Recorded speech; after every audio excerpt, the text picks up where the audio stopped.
News 18 के digital platform पे आप सबका खैर मकदम है, स्वागत है। मैं हूं समीर भट्ट। जम्मू डिस्ट्रिक्ट और जम्मू डिवीज़न की जो बड़ी खबरें हैं जिस पर आज हमारी नज़र रहने वाली हूं उनको हम आपके सामने पेश करते हैं। देखिए, सबसे बड़ी खबर जो है आम आदमी पार्टी की तरफ से है। आम आदमी पार्टी ने एक बड़ा फैसला लिया है जिसमें उन्होंने 10 टॉप जो एडवोकेट्स हैं उनको अपॉइंट किया है। एक टीम बनाई है 10 एडवोकेट्स की जो कि पैरवी करेंगे पीएसए के खिलाफ। जो महराज मलिक को, जो उनका जम्मू कश्मीर इकाई के चीफ हैं और एमएलए हैं डोडा से, वहाँ उनके जो पीएसए लगाया गया उन पे, उसके खिलाफ ये केस लड़ेंगे। 10 मेंबर्स हैं जिसमें एडवोकेट शेख शकील अहमद भी हैं जो कि पुराने और बड़े मंजे हुए एडवोकेट हैं, वो भी इसमें हैं। और भी कई जो है 9 और एडवोकेट्स हैं वो इस केस की पैरवी करेंगे आम आदमी पार्टी की तरफ से। और महराज मलिक पे जिस तरह से पीएसए लगाया गया है, पब्लिक सेफ्टी एक्ट, उसके खिलाफ वो लड़ेंगे और कोशिश करेंगे कि उसकी जो पीएसए जो लगाया गया है उसको रिवोक किया जाए। तो ये कल एक बड़ा डिसीजन आम आदमी पार्टी ने ट्विटर के माध्यम से इंफॉर्मेशन दी है और उस पर आज हमारी नज़र रहेंगी। कोशिश करेंगे कि जो एडवोकेट्स हैं जो इस केस के लिए पैरवी करेंगे महराज मलिक की, उनसे बात किया जाए। क्योंकि आम आदमी पार्टी की अगर हम बात करें तो पिछले जब से महराज मलिक पे पीएसए लगाया गया है और उनको जेल में बंद किया गया है, कठुआ जेल में, तब से लगातार जो आम आदमी पार्टी है वो सड़कों पे है। प्रोटेस्ट भी हुए, जम्मू में हुए, डोडा में लगातार चल रहे थे और कई जगहों पे। और इसमें नेशनल इशू इसको बनाया गया है आम आदमी पार्टी की तरफ से। और अरविंद केजरीवाल जो कि पार्टी के चीफ हैं, उन्होंने भी इस पर बहुत ज़बरदस्त नाराज़गी जाहिर की। और अगर हम बाकी पार्टीज़ की बात करें तो वो भी आम आदमी पार्टी के इस इशू पे उनके साथ हैं। बीजेपी को छोड़कर बीजेपी लगातार आम आदमी पार्टी पे काउंटर कर रही है और एलिगेशन और काउंटर एलिगेशन का दौर है बीजेपी और आम आदमी पार्टी पे लगातार जारी है।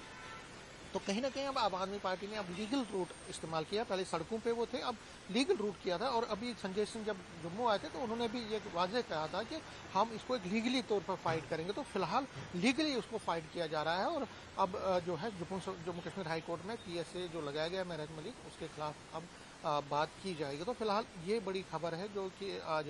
दूसरा जो है जिस पर आज हमारी नजर के, देखिए, पंचायत पोल जो है वो पंचायत पोल और अर्बन अर्बन लोकल बॉडीज़ के इलेक्शन जो है लगता है कि दोबारा से वो डेफर किए जाएंगे। क्योंकि उसमें जो खबरें आ रही है वो ये है कि जो उमर लेड गवर्नमेंट है वो अभी पूरा दिलचस्पी नहीं ले रही है ये दोनों इलेक्शन करवाने के। हालांकि उनका मियाद बहुत पहले ख़त्म हो गया था और अभी ड्यू हैं दोनों इलेक्शन कई सालों से। लेकिन अगर हम पंचायत पोल की पहले बात करें तो 2018 में इलेक्शन हुए थे और अभी पिछले 2-2.5 साल से इलेक्शन जो है पेंडिंग है। इसी तरह अर्बन लोकल बॉडीज़ के इलेक्शन भी, जो म्यूनिसिपल पोल्स हैं वो भी पेंडिंग हैं, वो भी नहीं हुए हैं।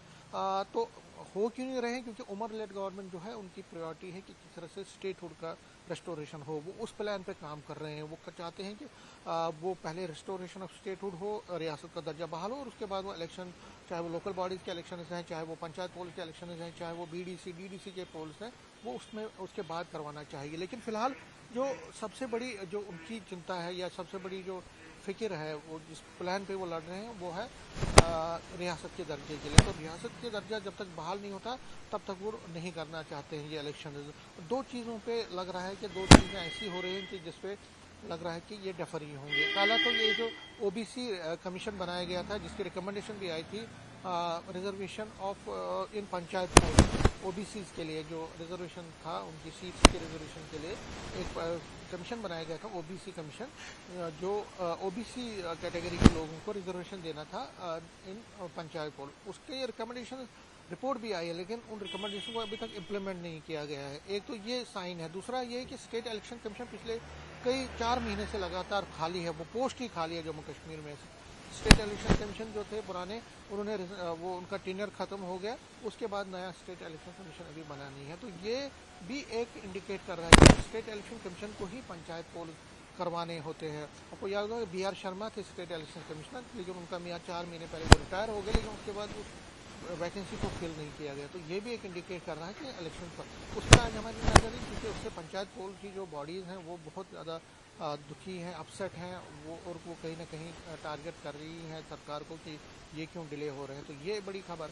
तीसरी बड़ी खबर है, आज इंजीनियरिंग डे है। आज जम्मू कश्मीर में भी कई तकरीबें हो रही हैं। जम्मू में बड़ी तकरीब छन्नी में हो रही है जिसमें डिप्टी CM जो है सुरेंद्र चौधरी वो इसमें शिरकत करेंगे, और भी कई जगहों पर उसकी जो जम्मू के बाहर की जो बड़ी बड़ी खबरें हैं उस पर आज अगर हम गौर देखें तो देखिए डोडा किश्तवाड़ बेल्ट में आज 21 दिन के बाद स्कूल खुले हैं, गवर्नमेंट और प्राइवेट स्कूल। कुछ जगहों को छोड़ के जहाँ ज़्यादा सैलाब आया था और स्कूल ध्वस्त हो गए थे, लेकिन आमतौर पर ज़्यादातर जगहों पर अब 21 दिन के बाद स्कूल खुल रहे हैं। अभी पहले ही जम्मू में स्कूल खुले, लेकिन क्योंकि डोडा में महराज मलिक की गिरफ्तारी के बाद तनाव था, लॉ एंड ऑर्डर की सिचुएशन थी, लेकिन अब वहाँ पे कर्फ्यू भी हटा दिया गया है, सारी पाबंदियाँ हटा दी गई हैं, अब स्कूल भी वहाँ पे खुल गए हैं। National highway Jammu Srinagar national highway पर नज़र रहेगी। नेशनल हाईवे बदस्तूर तकलीफ दे रहा है, फ्रूट ग्रोवर्स को नुकसान हो रहा है, लोगों की आवाजाही मुतासर हो गई है, उस पर भी आज हमारी नज़र रहेगी। इसी तरह से पूंछ आरसपुरा जो बॉर्डर के इलाके हैं वहाँ के अपने अपने इशूज़ हैं, वहाँ के लोगों की क्या हालत है,